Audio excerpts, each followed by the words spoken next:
বন্ধুরা welcome my channel Mampi lifestyle. কেমন আছো সবাই? আশা করি ভালো আছো।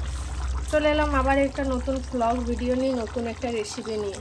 তো বন্ধু, আজকে আমি বানাবো সর্ষে দিয়ে মাছ আর আলুর ক্যারি। তো বন্ধুরা, এই ভিডিওটা তোমরা দেখো, তোমাদের অবশ্যই ভালো লাগবে। আর যারা নতুন আসছো আমার চ্যানেলে, একটু চ্যানেলটা সাবস্ক্রাইব করে পাশে থাকা বেল আইকনটা ক্লিক করে রেখো নতুন নতুন ভিডিও, নতুন নতুন রেসিপি পাওয়ার জন্য। তো চলো শুরু করা যাক আজকের রেসিপি। কেমন আছো? আশা করি সবাই ভালো আছো। নতুন একটা ব্লগে সবাইকে স্বাগত। তো আজকে আমি তোমাদের সাথে শেয়ার করব একটা মাছের রেসিপি। এটা তেলাপিয়া মাছ। তো এখানে আমি দেখো মাছটা নুন হলুদ মাখিয়ে রেখেছি। আর আমার মাছের সঙ্গে কি কি লাগবে সেটাও তোমাদের সাথে শেয়ার করছি। এখানে আমি দেখো ডুমু ডুমু করে কেটে নিয়েছি আলু, লম্বাও আছে, যেগুলো ছোট আলু ছিল লম্বা করে কেটেছি। এখানে নিয়ে নিয়েছি পেঁয়াজ, টমেটো, সর্ষে আর আদা রসুন বাটা। তো আমি আজকে এই তেলাপিয়া মাছের রেসিপিটা আমি করব পুরোটাই সরষে দিয়ে তেলাপিয়ার ক্যারি। তো চলো বন্ধুরা, তোমরা কন্টিনিউ আমার সঙ্গে থাকো। যারা আমার চ্যানেলে নতুন আসছো তারা অবশ্যই চ্যানেলটা সাবস্ক্রাইব করে পাশে থেকো। সাবস্ক্রাইব করে পাশে থাকা বেল আইকনটা ক্লিক করে রেখো নতুন নতুন ভিডিও পাওয়ার জন্য। তো এখানে আমি কড়াই চাপিয়ে দিয়েছি মাছটা ভাজার জন্য। তো চলো তোমরা কন্টিনিউ দেখতে থাকো। আর আমি এখানে নিয়ে নিয়েছি আমার মশলাপাতি যা লাগবে। বারবার কত এদিক ওইদিক করবো, ওই জন্য একবারই সব কিছু নিয়ে নিয়েছি। দেখো, তো এখানে দেখো আমি গ্যাসটা জ্বালিয়ে আমি কড়াই চাপিয়ে দিয়েছি। কড়াইয়ে অল্প একটু জল আছে, তো জলটা আমি ভালো করে মুছে নেব, তাহলে তাড়াতাড়ি হবে। নাহলে ওটা যদি জলটা মরতে দিই অনেক টাইম লেগে যাবে। তো আমি এখন মাছটা ভেজে নেব, তার জন্য কড়াইয়ে তেল দিয়ে দিলাম।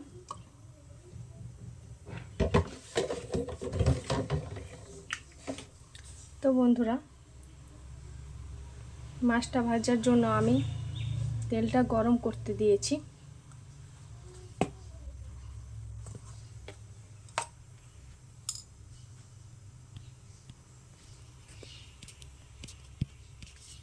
আমার মাছের তেলটা গরম হয়ে গেছে।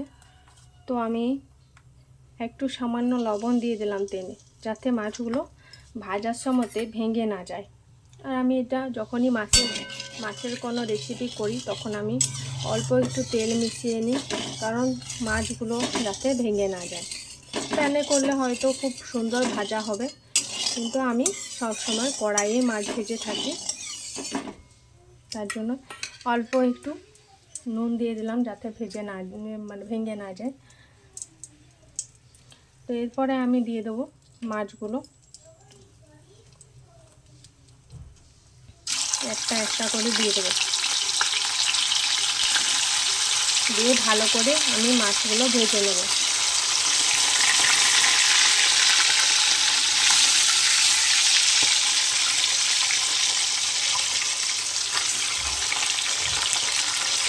তো বন্ধুরা, তোমরা ভিডিওটা দেখতে থাকো, আমি মাছগুলো ভেজে নিই।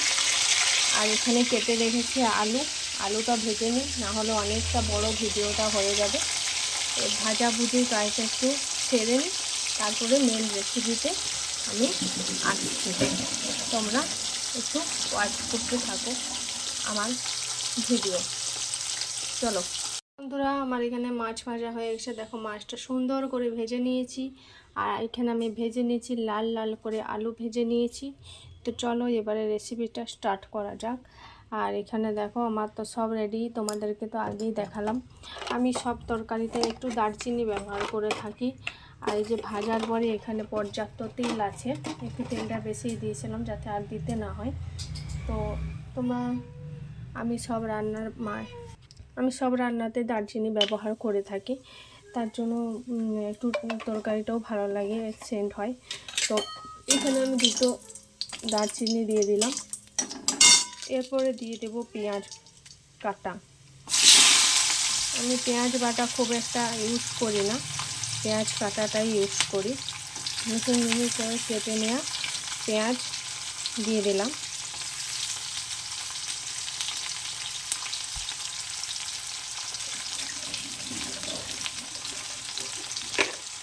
এরপরে আমি এর সঙ্গে দিয়ে দেবো অল্প লবণ, যাতে এই পেঁয়াজটা আমার ভাজা হতে হতে ভাজার সঙ্গে গলে যায়। পেঁয়াজটা গোটা গোটা থাকলে মাছটা ভালো লাগে না।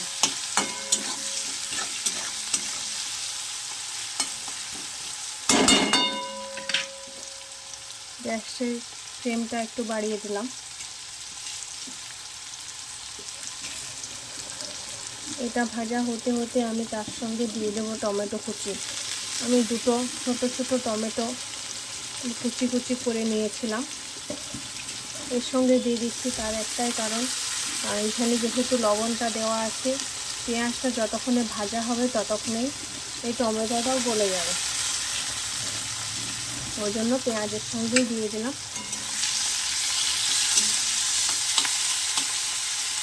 চলো এইটা তখন দিয়ে একটু ভাজা ভাজা হোক। আমি যে এখানে সরষে আদা রসুনটা বেটে রেখেছি, এখানটাতে আমি কি দিয়ে দেবো, এখানে দিয়ে দেবো হলুদ গুঁড়া, জিরা গুঁড়া, লঙ্কা গুঁড়া। লঙ্কা গুঁড়াটা আমি খাই না, কারণ লঙ্কা গুঁড়োয় আমি খুব গ্যাস হয়, ওই জন্য খাই না। আমি বেশি সব রান্নাতেই কাঁচা লঙ্কাটা ইউজ করি। আর কাঁচা লঙ্কা আমি এই পেঁয়াজের সঙ্গে বেটে নিয়েছি সর্ষের সঙ্গে। তো আমি 2 চামচ হলুদ গুঁড়ো দিয়ে দিলাম, আর দিয়ে দিলাম 1 চামচ জিরা গুঁড়া। আমার চামচগুলো কিন্তু খুব ছোট ছোট, তোমরা দেখে দেখে দেবে, পরিমাণ অনুযায়ী তোমরা মশলাগুলো ইউজ করো, ঠিক আছে। আর আমি যেহেতু একটু নুন ঝাল মিষ্টি খেতে ভালোবাসি, জন্য আমি দিয়ে দিলাম অল্প একটু চিনি।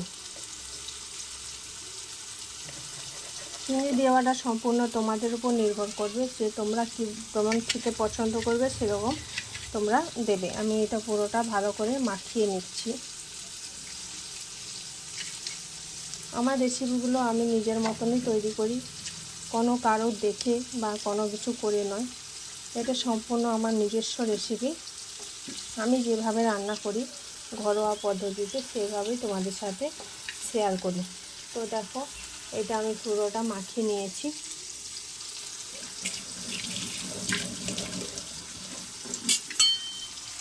এপাশে দেখো পেঁয়াজটা আমার প্রায় ভাজা ভাজা হয়ে এসেছে। দেখো পুরো লাল লাল হয়ে গেছে, বাদামি বাদামি টাইপের হয়ে গেছে পেঁয়াজটা। বেশি আমি ভাজবো না এই পেঁয়াজটা, বেশি ভাজলে অসুবিধা আছে, ভালো লাগবে না। বাদামি বাদামি কালার হয়ে গেছে পেঁয়াজটা।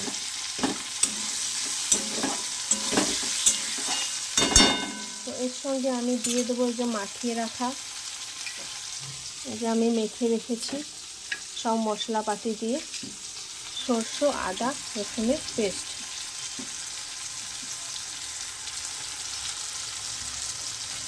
তো এটা যেহেতু আদাটা রসুনটা আছে, যাতে গ্যাসটা না খায়, ওই জন্য আমি কিছুক্ষণের জন্য একটু ভেজে নেবো। এটা মিনিট 3 মতো এটা আমি একটু ভেজে নেব।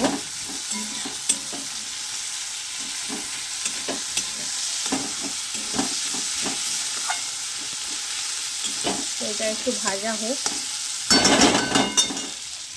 এই যে এখানে দেখতে পাচ্ছ যেটা আছে, এটা আমি জল দিয়ে যে ভাজতে দিয়েছি ওটা লাস্টে দিয়ে দেবো। দেখো এটাতে আমি জল দিয়ে নিলাম, এতটা পরিমাণ জল নিয়ে নিলাম। এই সাইডে যেগুলো লেগে আছে সেগুলো ভালো করে জলের সঙ্গে মিক্স করে দিলাম। দেখো পুরোটা মিক্স করে দিয়েছি যা লেগেছিল। এখানে দেখো মশলাটা আমার ভাজা ভাজা হয়ে গেছে। এটা বেশি ভাজলে তেতো লাগবে, ওই জন্য বেশি ভাজলাম না, অল্প পরিমাণে ভাজলাম, ভাজা হয়ে গেছে। এরপরে এই যে এর আগে রেখেছিলাম জলটা, মশলার জলটা, সেই জলটা আমি দিয়ে দিচ্ছি। জলটার সঙ্গে মশলাটা আমি ভালো করে মিক্স করে দিচ্ছি।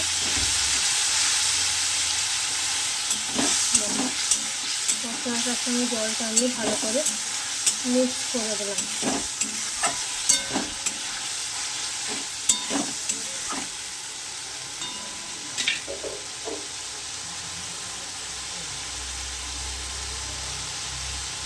যেহেতু আমি অল্প নুন দিয়েছিলাম, ওই জন্য একটু বেশি করে নুন আমি এখানে অ্যাড করে নিচ্ছি।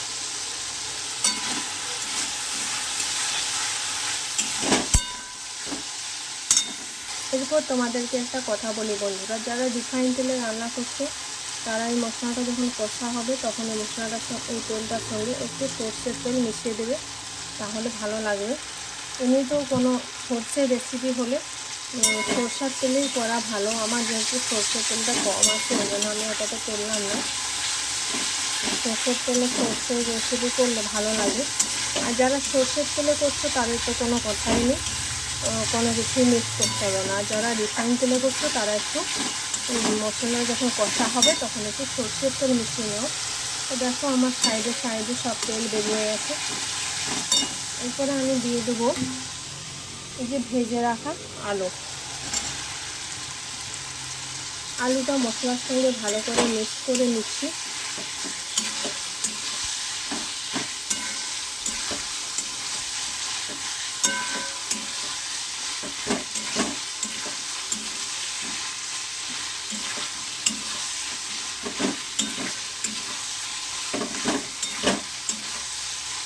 ভালো করে মিক্স করে নিয়েছি। আমি যেহেতু আলুটা ভেজেছিলাম একটু দেখে নিচ্ছি সেদ্ধ কতটা হয়েছে।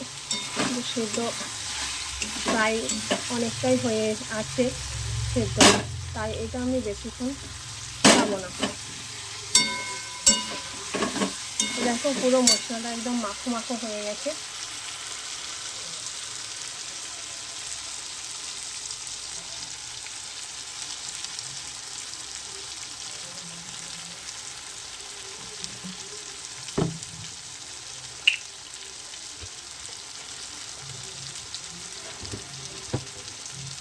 জানি না কীরকম খেতে হবে। আমার সঙ্গে যেহেতু মাখো মাখো হয়ে গেছে, আমি এটাতে আমার নিজস্ব মতো আমার বাড়িতে কতটা ঝোল লাগবে আমি সেই রকম হিসাবে একটু জল দিয়ে দিচ্ছি। কারণ যেহেতু আলুটা আধ সিজা হয়ে আছে, আলুটা সিজতে বেশিক্ষণ টাইম লাগবে না।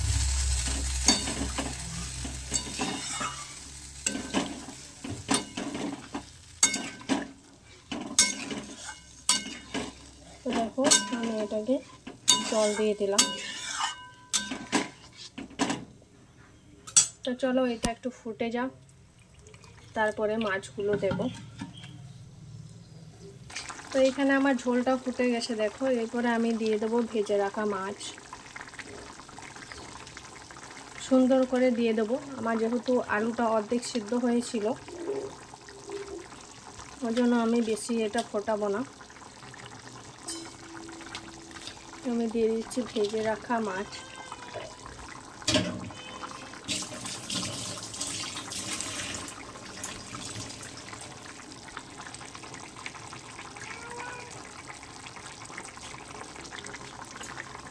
এটা ভালো করে ঝোলের সঙ্গে মিক্স করে দিচ্ছি।